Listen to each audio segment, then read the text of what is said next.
Hello and welcome to this week's episode of MT2, Minerva's 2-minute tactics for your procurement, where today it is a sad day for me. It's the last day of my holiday here in beautiful Calcan, which I call my happy place.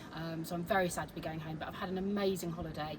And my tactic for this week with regard to your procurement came from a visit to this very establishment, the Shade Lounge, cocktail lounge. And even as it says on the back of my shirt,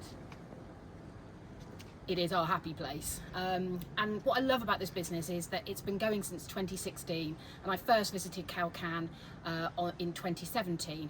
At that point it was a really small business. It had a very small opening out onto one of the streets, and now obviously many years later it's got a large swathe of the street, both sides, a restaurant upstairs, and has recently taken over one of the beach clubs here, and it's a real entrepreneurial success. But I think one of the main reasons for that is because it is a family business, and Hash and his wife Charlotte really care deeply about looking after their clients.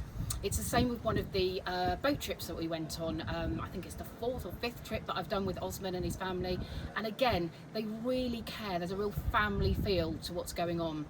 And they even had at some point someone come in to help them to run one of the trips, and they got rid of that person very quickly because they just didn't care about their clients in the same way. So what I'm saying here in terms of from a procurement perspective is let's think about smaller businesses.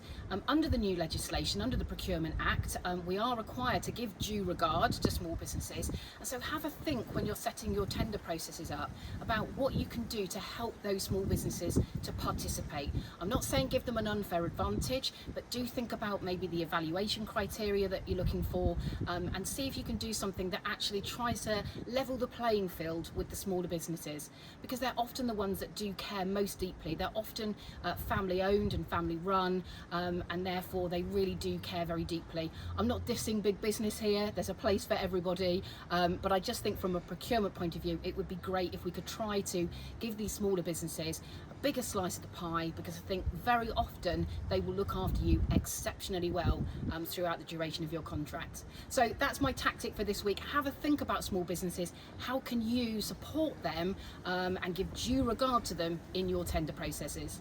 Until next time, I'll see you in a very cold Blighty, I'm sure. Soldier on!